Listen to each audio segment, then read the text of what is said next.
que bom estarmos juntos nesse momento mais uma vez, né? Aproximando-nos aí da época do Natal. E Natal é época de presentes. E eu que gostaria de falar sobre os presentes que foram dados para Israel.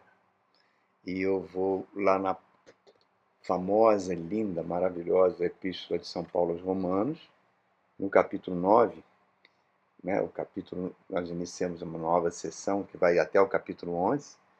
E por favor, acompanhe comigo, capítulo 9, verso 4 e 5. O povo de Israel, deles é a adoção de filhos, deles é a glória divina, as alianças, a concessão da lei, a adoração no templo e as promessas. Deles são os patriarcas, e a partir deles se traça a linhagem humana de Cristo, que é Deus acima de tudo. Bendito para sempre. Amém. Então, o título dessa mensagem, os presentes dados a Israel. Irmãos, já estamos tratando de um assunto muito atual. Nós estamos vendo em muitos setores da igreja uma exaltação a Israel, né? Igrejas com bandeira de Israel, com menorá, membros comprando menorá para botar em casa, botando aquele negocinho que bota na porta, símbolos judaicos, marchas para Jesus, as pessoas com bandeira de Israel. Tivemos isso, e toda essa exaltação a Israel, ela começou nos Estados Unidos, com a igreja americana, e veio para o Brasil, né? E inclusive financiando a construção do terceiro templo, enviando recursos financeiros para o Instituto do Templo em Israel para financiar a construção do terceiro templo. Tudo isso, irmãos, que acontece, essa exaltação que a gente está vendo nos últimos anos, ela carece de qualquer respaldo bíblico. Por isso que ela é muito perigosa, né? Qualquer coisa que é ensinada na igreja fora das escrituras sagradas sempre é muito perigosa. E é sobre isso que eu gostaria de falar. Mas para falar isso, né, abordar esse tema, eu precisava ir na fonte que escreveu isso aqui na Epístola aos Romanos. Que se você puder ir comigo nesse raciocínio, você vai ver que quem escreveu, inspirado pelo Espírito Santo, totalmente inspirado, foi o judeu mais radical que havia na época. O judeu que era considerado fariseu dos fariseus, da seita mais rigorosa do judaísmo. O judeu que, quando o cristianismo surge em Jerusalém, quando a igreja, logo depois da ressurreição do Cristo, a igreja começa, ele se torna um perseguidor implacável. Ele não pensa duas vezes em destruir o cristianismo que estava surgindo. Inclusive, quando o primeiro mártir cristão, Santo Estevão, está ali se defendendo e eles vão apedrejar e matá-lo a pedradas, ele é o judeu que segura a roupa das pessoas para poderem apedrejar com mais facilidade. Ele passou a prender todo mundo que estava cultuando a Cristo no início, ali em Jerusalém. Muitas vezes, essas pessoas eram mortas e ele dava o voto para matar. Ele recebeu cartas da instituição religiosa mais poderosa politicamente, religiosamente, o Sinédrio, para ir para Damasco, destruir a igreja que estava surgindo lá. E no caminho dessa ida para Damasco, o Cristo em glória aparece para ele, mais brilhante que o sol, ele cai por terra, fica cego, e Jesus fala para ele: Saulo, Saulo, por que me persegues? A partir dali, a partir dessa visão, dessa aparição, ele vai se tornar o maior defensor do cristianismo, o apóstolo das gentes. Né? Ele muda o seu nome, que era o nome do primeiro rei de Israel, Shaul, ou Saulo, para Paulo, que significa pequeno. Então, essa é a pessoa mais indicada que o Espírito Santo usou para mostrar o papel de Israel perante Deus. O papel de Israel nos dias de hoje. Qual foi a missão de Israel? E por isso que nós precisamos ler as Escrituras para evitar heresias. heresias perigosas como estão acontecendo e pregando em muitas igrejas, que acaba associando isso com um viés político extremo que causa morte e destruição. Pois bem, do capítulo 9 ao capítulo 11 de Romanos, o apóstolo Paulo está explicando o plano de salvação, tanto para judeus quanto para os não-judeus, ou gentios, que somos nós.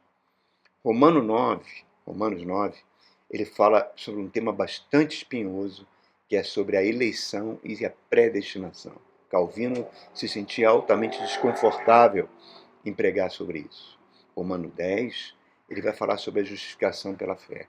E Romanos 11, ele vai explicar que a rejeição dos judeus para Cristo é temporária. Então, nesse verso 4 e 5 que nós acabamos de ler, ele explica, né? Ele vem explicando, nós vimos na última mensagem, que ele diz que preferia ser separado de Jesus, em outras palavras, preferia ser lançado no inferno, se isso resultasse na salvação do seu povo, o povo judeu. Tanto amor que ele tinha pelos judeus. Né? E agora ele vai explicar a dor do seu coração que ele tem pelos judeus. E nesse versículo 4, é como se você pegasse todo o Antigo Testamento e resumisse num único versículo. É magistral. A mente brilhante desse homem é algo fantástico. Eu, para entender o Novo Testamento, eu preciso do Antigo Testamento, porque ele aponta para Jesus. Né? O Espírito Santo levou os pais da igreja a incorporar o Antigo Testamento no cano da igreja. E isso, na mente do apóstolo, tem tudo a ver com aquilo que está no Evangelho de São João, logo no primeiro capítulo, no verso 11, que diz que Jesus veio para os seus, quer dizer, veio para os judeus. Eu vim para as ovelhas perdidas de Israel. Ele fala isso para a mulher Ciro-Fenícia. Né? E diz que os seus o rejeitaram. Né? Rejeitaram o Messias. Então, na mente do apóstolo Paulo, né, quando a igreja surge, os judeus são a principal oposição, depois será os romanos, né, alguns anos depois. Mas naquele momento, é os judeus que querem extirpar o cristianismo. E ele vai argumentando com as igrejas o papel do judaísmo. Ele faz isso muito bem na Epístola aos Gálatas, quando ele fala sobre Abraão, que tudo começou com Abraão, o povo judeu começou com Abraão. E Deus chamou Abraão. Abraão morava na cidade de Ur, que é a fronteira ali do Iraque com o Irã, né, hoje em dia. Era um homem já estabelecido, com mais de 70 anos de idade. E Deus chama ele e fala: Abraão, vem comigo para a terra que eu prometi, que eu estou prometendo dar a você e aos seus descendentes. E Abraão foi. Nós conhecemos a história de Abraão. Largou tudo e, pela fé, uma fé inabalável, né, que nós vamos ver no livro de Gênesis, ele foi caminhando com Deus. Agora, nessa caminhada com Deus, ele não fez isso como se fosse um robô seguindo uma ordem de Deus. Não, muitos momentos ele questionou a Deus. Muitos momentos ele desafiou a Deus. Muitos momentos ele pediu sinal. Pediu confirmação, uma prova que a promessa que Deus estava fazendo para ele, e não ia ser para ele, mas ele já estava no final da sua vida, seria para os seus descendentes até hoje. Nós somos descendentes de Abraão. As promessas de grandeza, de bênção, de uma herança maravilhosa se tornaria realidade nas nossas vidas. Né? E nesse caminhar com Deus, ele não, nesse questionamento que ele fez, ele não fez de forma cega, fanática, que é um perigo, né? É um perigo muito grande. Ele foi fazendo, desafiando muitas vezes Deus. Deus gosta que a gente se aproxime dele e pergunte, o desafie num relacionamento de respeito, de reverência, um relacionamento sagrado, porque assim a gente vai crescendo. Nessa caminhada vamos aprender a andar por meio do Evangelho. Isso, em outras palavras, é viver pela fé. Então, irmãos, hoje essa palavra fé é muito banalizada. Né? A gente vê pastores coaching fazendo treinamento em igrejas, usando fé como motivação. Né? Isso também no meio empresarial, no meio corporativo também é usado para motivar pessoas. A própria psicanálise diz que ter fé é importante. Tá? Só que a fé que Deus quer que a gente viva, quando ele fala, o meu justo viverá pela fé, é uma fé baseada totalmente na palavra de Deus. E a palavra de Deus é o próprio Cristo encarnado, o Cristo presente nas igrejas, perdão.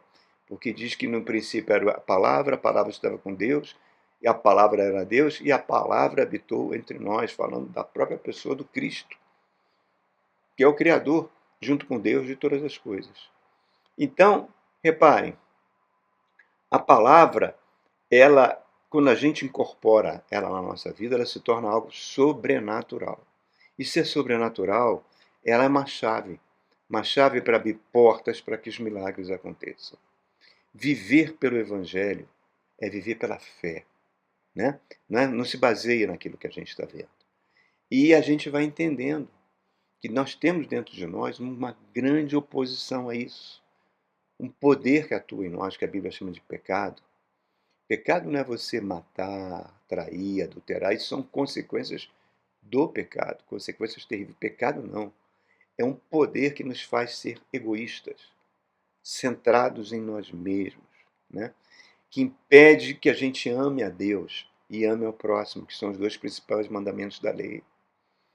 Então, o pecado, ele faz que a nossa vontade prevaleça sempre, ao contrário da vontade de Abraão, que se submeteu diversas vezes, até o ponto de querer sacrificar o próprio filho, né?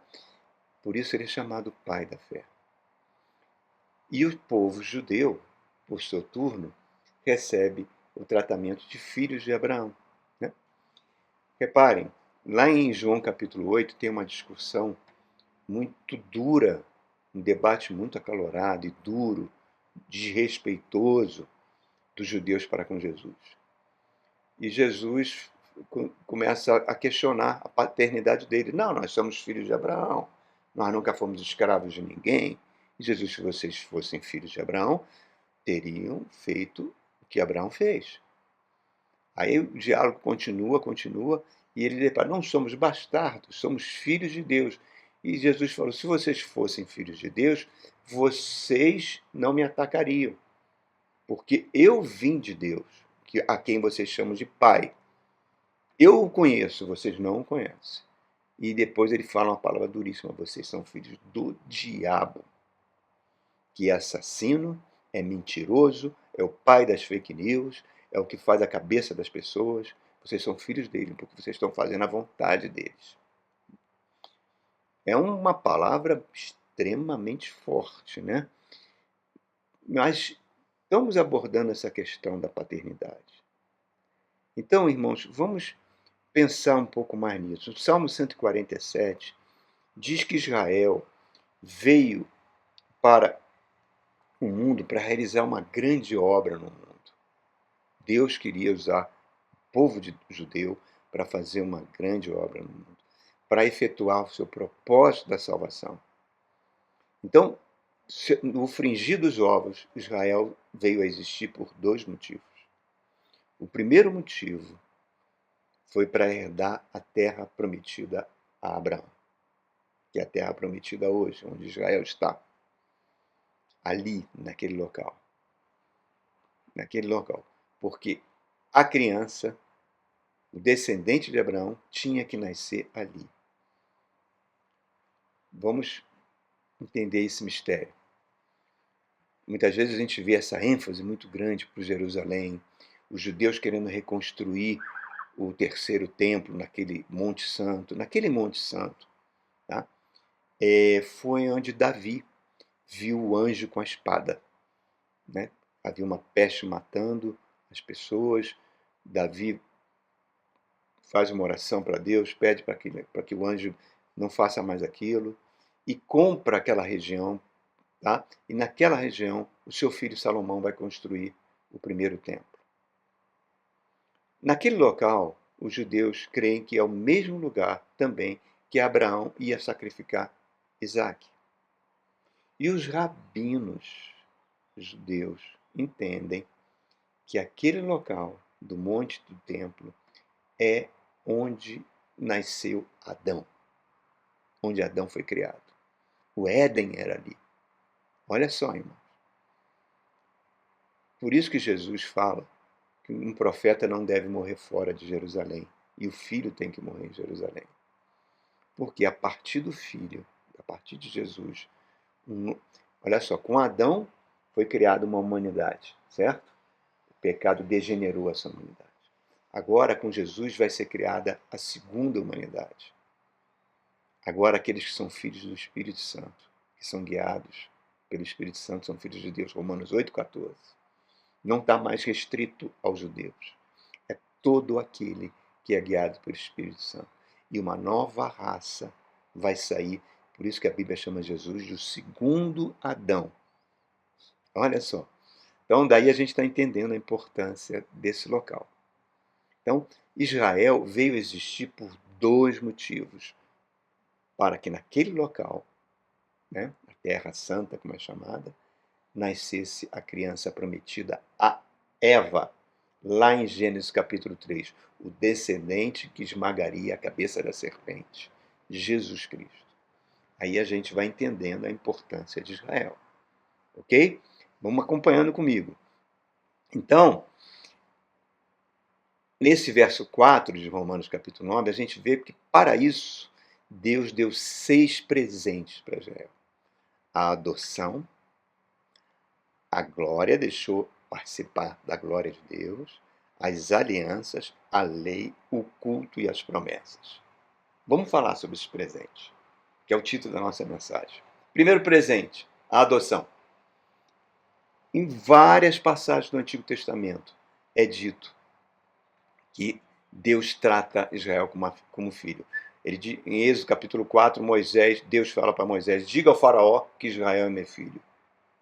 Em Jeremias 31, ele fala: sou o pai de Israel. Em Osés capítulo 11, ele fala: do Egito chamei meu filho. Então são várias passagens que Deus mostra que é o pai de Israel.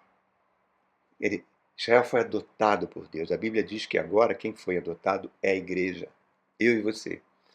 Porque a Bíblia diz que nós somos adotados. Agora nós somos herdeiros de Deus e co-herdeiros com Cristo. Segundo presente, Deus mostrou a sua glória. Mostrou a sua glória nas 10 pragas do Egito. Mostrou a sua glória no deserto. Né? Era uma coluna de fogo à noite, uma coluna de nuvem guiando o povo pelo deserto, água saindo da rocha, mas onde eles veem a glória mesmo de Deus é quando Deus entrega a lei no Monte Sinai. O monte fumegava, tremia, causou um terror tão grande. Moisés pediu para ver a glória de Deus e Deus falou que ele só podia se esconder numa fenda da rocha, não seria consumido. Então Deus mostrou algo da sua natureza e povo nenhum do mundo viu isso, só o povo de Israel. Um privilégio único, e nós fazemos parte disso. Porque Efésios capítulo 2 diz que nós estávamos longe de Deus, fora das alianças, e o sangue de Cristo nos fez herdeiros. A glória que pertencia ao povo judeu agora veio para a igreja, porque Cristo em nós é a esperança da glória, seremos glorificados. E os judeus, à luz de tudo isso, voltaram as costas para essa gloriosa salvação. Eles estavam buscando o Messias prometido desde Gênesis. Os profetas falando do Messias. O Messias, quando chega, eles matam o Messias. Inacreditável, né, irmão? Terceiro presente, alianças. Aliança é um ato soberano de Deus, que ele se compromete em fazer algo por nós. Hebreus capítulo 6 diz que Deus não mente. Por isso, quando ele fez aliança com Abraão, jurou por si próprio, que não tem nada maior do que Deus. Israel foi escolhido como canal para a salvação da humanidade. Há só uma aliança, na realidade é apenas uma aliança, só que ela foi repetida desde de Noé, Abraão, depois com seus filhos, Isaac, Jacó, com Moisés. Né? A aliança é a mesma. Todas as alianças do Antigo Testamento. Ela culmina com a aliança de Davi, em 2 Samuel capítulo 7, quando o profeta Natan falou: Davi, de ti virá o descendente. O teu reino não terá fim. O Messias vai vir de ti. Davi fica impactado, cai no chão, chora. E diz que Deus ele não era digno de receber tamanho presente. Por isso, quando o anjo Gabriel lá em Lucas, capítulo 1, verso 32, quando ele chega para Maria, ele fala: bem-aventurada és tu entre as mulheres, e bendito é o fruto do vosso ventre, porque de ti vai sair aquele que é desde os tempos eternos. Coisa fantástica, irmãos. Desde os tempos eternos, e ele vai levantar o trono de Davi, e o seu reino jamais terá fim. Estão entendendo, irmãos? Por isso que Maria é chamada de a segunda Eva. Porque na primeira Eva, Deus deu a promessa: de ti sairá o descendente. E em Maria vai se concretizar o nascimento do Messias. É muito lindo esse plano, irmão, é muito lindo. O Natal, a gente comemora o Natal porque o Messias nasceu, irmão. O Messias nasceu. Então, repara, irmãos, todas essas alianças, elas mostram que em Romanos 8, nós diz que nós fomos inseridos nessa aliança e nada pode nos separar dessa aliança com Deus, baseado no que Cristo Jesus fez por nós. Por isso que a Bíblia diz: todo aquele que é guiado pelo Espírito Santo é filho de Deus. Não é mais os judeus, só os judeus que se convertem. Eu tive o privilégio de conviver em Israel alguns meses com os judeus messiânicos que realmente creem que Jesus é o Messias. Então, todo aquele que entrega a vida para Jesus, judeu, muçulmano, budista, árabe, hindu, xixi, o que você quiser, entregou a vida para Jesus, é guiado pelo Espírito Santo, é filho de Deus. Não tem raça, não tem cor, não tem posição social, é tudo uma única igreja. Agora, o que acontece, irmãos, e isso é maravilhoso, é que a Bíblia diz que a gente tem que tomar muito cuidado para não apagar o Espírito Santo, porque a gente pode estar comprometendo a nossa salvação. Então, imagine o Espírito Santo como se a gente estivesse numa escada rolante subindo para o céu. E o Espírito Santo está falando: meu filho, fica nessa escada. Ouve as minhas orientações, segue a minha palavra e não saia dessa escada. É basicamente isso, irmãos. Se Deus fez isso com anjos que foram caídos amarrados em prisões, se Deus fez isso com o próprio povo judeu, temos que ter muito temor a Deus. Mas, continuando. Quarto presente, a dádiva da lei. A lei que mostra o caráter de Deus. A lei que se resume em 2 mandamentos: amar a Deus sobre todas as coisas e o próximo como a ti mesmo. E Deus, lá no Monte Sinai, falou com voz audível, né? O povo ficou extasiado com o que Deus estava fazendo. E aí vem um detalhe. Na lei, principalmente no livro de Levítico, está previsto os sacrifícios. Deus, naquele momento, estabeleceu um sistema de sacrifícios para perdoar o pecado de Israel. Então, o sangue de um cordeiro era derramado para perdoar o pecado do povo. Algo transitório, que acaba quando João Batista olha para o Cristo e grita: eis o Cordeiro de Deus que tira o pecado do mundo. Por isso, irmãos, que é uma heresia louca cristãos ficarem mandando dinheiro para construir esse terceiro templo, onde vai ser reativado o sacrifício de animais, como era no Antigo Testamento, e Cristo é o último sacrifício. Não cabe mais isso, irmão. Não cabe essa adoração para Israel. Israel teve o seu papel e ainda tem o seu papel perante Deus. Mas a igreja é o novo Israel de Deus. Não pode, evite símbolos judaicos, pode botar como decoração e tal, não tem problema nenhum. Mas não faça isso um motivo de adoração, porque é uma heresia. É uma heresia. Mas, avançando um pouquinho mais, irmãos. O quinto presente, o culto. Deus disse como deveria ser cultuado. Não deixou essa iniciativa partir da cabeça do povo judeu. Deus disse como o tabernáculo tinha que ser construído. Todos os utensílios do tabernáculo, as vestes do sumo sacerdote, como a arca da aliança tinha que ser construída, como os levitas deveriam vestir, enfim, tudo para o culto foi dado por Deus, porque é o maior privilégio, nenhum povo recebeu isso, irmãos. O maior privilégio de um povo é cultuar a Deus. Quando você vai à igreja, você está buscando a presença de Deus, comparecendo na presença de Deus. Por quê? Porque na cruz do Calvário, o véu foi rasgado. O acesso que era a Deus era feito uma vez por ano pelo sumo sacerdote no Shekinah, agora não é mais, porque o véu foi rasgado na cruz do Calvário. Nós temos acesso direto ao trono de Deus, para aproximar diante do sagrado com reverência, irmãos. É algo incrível, é tão sério o culto, que Deus puniu, matou os 2 filhos do sumo sacerdote Arão, que vieram com incenso, que Deus falou para não fazer.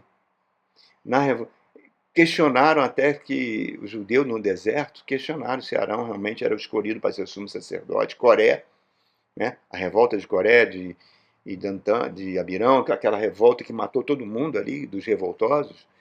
Deus fez coisas incríveis, mostrando como deveria ser o culto, que Arão era o sumo sacerdote escolhido, porque uma vara seca floresceu da dia para a noite, mostrando que Deus escolheu ele. É Deus quem escolhe os seus profetas. É Deus quem escolhe os seus pastores e seus sacerdotes, irmão. Isso é uma escolha de Deus. Não é uma vocação que você recebe de próprio Deus. Tá? Deus não permitiu que o povo cultuasse a sua própria maneira.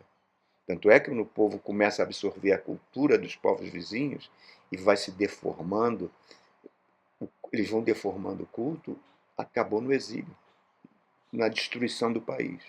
Hoje só temos um único culto. Jesus falou: eu sou o caminho, a verdade e a vida. Tudo passa pela cruz do Calvário, pelo sangue do Messias, pelo sangue de Jesus. E o último presente que eu queria citar, não, o penúltimo, o 6º presente, são as promessas. Bênçãos que são específicas para todos que pertencem ao Messias. Efésios capítulo 2 diz que nós estávamos sem esperança, sem Deus no mundo, fora das alianças. E ao passarmos, irmãos, agora, por tempos difíceis, sempre teremos o consolo do Messias. O povo judeu no deserto murmurava por várias situações. Por quê? Porque tinha medo, achando que não ia sobreviver. Muitas vezes igual a nós. Né? Quando o nosso instinto de sobrevivência, a gente busca resolver coisas com as nossas próprias forças, com nossas capacidades, e não buscamos a Cristo nessas dificuldades. Devemos lembrar que Ele é o Filho de Deus Todo-Poderoso, que tem toda a autoridade sobre céus e terra. Lembra da passagem do Evangelho que fala sobre Bartimeu, cego, mendigo, sentado à beira do caminho pedindo esmola? Jesus passa em direção a Jerusalém, saindo de Jericó, já em direção, em passos firmes em direção à sua paixão, não parava por nada. E a multidão seguindo, e Bartimeu ouve aquela multidão. Quando ouve que Jesus está vindo, ele começa a gritar, a multidão manda ele calar a boca, ele gritava mais alto, e Jesus foi embora, está ouvindo os gritos dele, mas está ouvindo. De repente ele grita: Filho de Davi, tenha misericórdia de mim. Aí Jesus fala: Filho de Davi, é o título do Messias. Jesus para e volta. Volta e cura Bartimeu. O filho de Davi está aí, irmãos, na presença do Espírito Santo. Clame a Ele, busque a Ele. Nada é mais importante do que isso, irmãos. É uma promessa que estará sempre conosco, irmãos. A palavra agora baseada na autoridade no nome de Jesus faz que milagres aconteçam, nos dê poder para enfrentar problemas, faz o sobrenatural acontecer.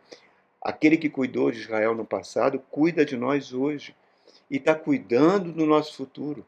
Jesus falou: ninguém, as ovelhas que o Pai me deu, ninguém tira da minha mão. Então nós estamos sendo levados de volta para Ele, irmãos. Mas reparem tudo isso. Que povo especial era esse povo judeu, né? E como ele é um povo especial até os dias de hoje. Um país pequeno, que foi cercado por grandes nações, impérios que queriam engolir e destruí-lo, sobreviveu. Né? Sobreviveu ao Império Assírio, ao Império Babilônico, ao Império Persa, ao Império Grego, ao Império Romano. Sobreviveu ao grande extermínio feito pelos reis de Portugal e Espanha na época do descobrimento. Né? final da Idade Média, sobreviveu aos pogroms na Rússia, no século XIX, terríveis, sobreviveu ao extermínio que Hitler quis fazer e fez com grande parte da população judaica na Europa. Está aí, até os dias de hoje, irmão. Um paizinho pequeno comemorando o ano 5.784 da sua existência. Deus zela por Israel, não resta a menor dúvida. Tá? O mundo gira em torno de Israel. Desde que eu me entendo por gente, sempre ouço notícias falando sobre Israel. Você não ouve falar todo dia sobre a Dinamarca, sobre Luxemburgo, sobre Albânia. Não, mas de Israel, todo dia você tem notícias sobre ele. Né? Eu não estou entrando no mérito da política de Israel, das guerras de Israel. Eu não quero falar sobre isso. Eu estou falando como povo espiritual. Né? Eles têm um privilégio, eles tiveram os pais, os patriarcas, os profetas. Né? Tiveram Abraão, Isaac, Jacó, José, Moisés, Samuel, Daniel, Davi, Elias, grandes homens que Deus falava pessoalmente com eles. É impressionante, Deus tratou cada um deles com uma intimidade impressionante, ele não fez isso com mais ninguém. E foi a cada um deles que Deus falou: o meu filho está chegando, o Messias está chegando. E quando o Messias chega, eles não honram. O povo judeu não honra os seus patriarcas, não honram os seus profetas e matam o Messias. Ah, foram os romanos, foram os judeus. Não, foi Deus que matou. Foi Deus que matou o filho, né? Mas os judeus tomaram participação nisso. Entregaram ele para a autoridade romana para ser morto. É uma tragédia. Por isso que o apóstolo Paulo está sempre perplexo. Meu Deus, o que vocês fizeram? Vocês mataram os Messias. E Jesus já tinha falado isso para eles. Na parábola dos lavradores maus, Jesus fala diretamente para eles que um homem rico tinha uma propriedade, construiu um lagar, né, uma torre, e entregou para os lavradores para cuidar, e no tempo certo queria recolher o fruto. Manda os seus emissários, que são os profetas, eles batem nesses profetas, apedrejam, matam alguns, cerraram meio Isaías, né? Até que ele vê, bom, vou mandar o meu próprio filho, vão respeitar meu próprio filho. Quando o filho, o herdeiro, chega, o povo diz, ele é o herdeiro, vamos matá-lo. E matam ele fora da vinha. Jesus morreu fora da cidade de Jerusalém, no Calvário. E Jesus fala em vários lugares, em Mateus capítulo 8, ele fala, muitos vão sentar no reino do meu Pai, muitos sentarão à mesa com Abraão, Isaque e Jacó, mas muitos do reino vão ser lançados fora, falando dos judeus. Lançado fora é inferno, irmão. É inferno. E muitos que não eram sentarão nessa mesa. Muitos virão de longe. Falando de quem? Da igreja. Então, reparem, irmãos. Aí eu vou chegar num ponto nevrálgico. O maior dos presentes foi o Messias. Foi Cristo. Ele veio para as ovelhas perdidas de Israel e os judeus rejeitaram. Por que os judeus fizeram isso? Porque era um plano de Deus. Olha só. Deus sabia que a rejeição dos judeus levaria a que a salvação chegasse até nós. Olha, coisa fantástica. Por isso que no Paulo está lá na sinagoga de Antioquia, na primeira viagem, Antioquia da Pisídia, na Turquia, hoje, na primeira viagem missionária, ele começa a pregar os judeus começam a debochar na sinagoga, ele sacode o pó das suas vestes e fala, levarei a salvação para as gentes, para os gentios. Estamos aqui falando com você por causa disso, irmão. Efésios, Cristo diz para nós que Cristo na cruz rasgou o véu de separação, a parede de separação, para formar um único povo, seja judeu ou gentio, todos aqueles que são guiados pelo Espírito Santo. Judeus convertidos e nós. Judeu que não se converte está no mesmo nível de perigo que um gentio que não se converte. Não tem nenhum privilégio nisso. Nunca ser guiado pelo Espírito Santo, entregar a vida a Jesus Cristo e ser guiado pelo Espírito Santo é o caminho, a verdade e a vida. Cristo, segundo a carne, é o Deus bendito. Por isso, Abraão foi chamado por isso. Abraão saiu de Ur para dar início ao plano dessa restauração, porque da sua descendência viria o Redentor. Por isso que Jesus, também nesse capítulo 8, fala para o povão judeu, Abraão viu o meu dia, quer dizer, eu vi o dia que eu nasceria e se regozijou. Que isso, camarada? Você não tem nem 50 anos, como é que você está dizendo que viu Abraão? Aí ele fala, antes de Abraão existir, eu sou. Olha que coisa inacreditável, irmão. Inacreditável. E nós? O que nós somos hoje? 1 de Pedro, capítulo 2, verso 9. Faço questão de ler para você, irmãos. Se você tiver a sua Bíblia, leia para saber quem é você hoje. Você que entregou a vida a Jesus, vamos ver o que a palavra diz de você. 1 de Pedro, capítulo 2, o apóstolo que andou com Jesus, verso 9, diz assim: vocês, falando de nós, porém, são geração eleita, sacerdócio real, nação santa, povo exclusivo de Deus, para anunciar as grandezas daquele que o chamou das trevas para a sua maravilhosa luz. Antes vocês nem sequer eram povo, mas agora são povo de Deus. Não haviam recebido misericórdia, mas agora a receberam. É isso. O que era verdade a respeito do povo judeu, agora se aplica a nós, a igreja, novo Israel de Deus. Deus vai nos dar força, vai nos dar poder para enfrentar qualquer situação. Tudo que vem de Deus passa pelo texto do tempo e vai se cumprir, irmão. Ninguém vai poder dizer que você vai ser isso ou aquilo, você será um fracassado ou bem-sucedido. Ninguém pode dizer isso de você. Só Deus pode dizer, porque no tempo certo, a vontade dele maravilhosa para a sua vida vai cumprir. Isso é para nós hoje. Abraão experimentou saúde física na sua família, financeira, e falava com Deus. Por quê? Porque ele tinha fé, obediência, era cheio do Espírito Santo. Isso é para nós hoje, irmãos. O maligno não nos toca. O maior dos presentes veio em carne para Israel, privilégio dos privilégios. Despojou da sua divindade por nós. É o Deus bendito para sempre. Ele está falando aqui no capítulo 5. Da linhagem de Israel veio Cristo, que é Deus bendito para sempre. Alguém ia aceitar dar sua vida de um seu filho para um estranho? Ninguém faria isso.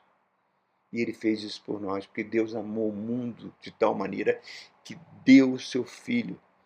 A maior invenção que aconteceu no universo não foi a energia nuclear, não foi o fogo, não foi a roda, não foi a penicilina, inteligência artificial, o que você quiser. A maior invenção do universo foi a cruz do Calvário, que está formando um novo povo. Se Jesus fizesse só milagres, ele seria um curandeiro. Se ele fosse apenas um mártir político, seria mais um como tantos outros. Não, ele ressuscitou. Ele é o Deus. Ele está formando, ele é o primogênito de muitos irmãos. Uma nova raça está sendo formada. E nós somos o novo Israel de Deus. Amém, irmãos? Nossa igreja está pregando isso há 14 anos. E eu espero até o dia que eu for partir desse mundo, que o Senhor me dê forças para pregar, continuar pregando isso.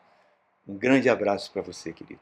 Privilegiado, privilegiado, cristão que entregou a vida a Jesus e que é guiado pelo Espírito Santo.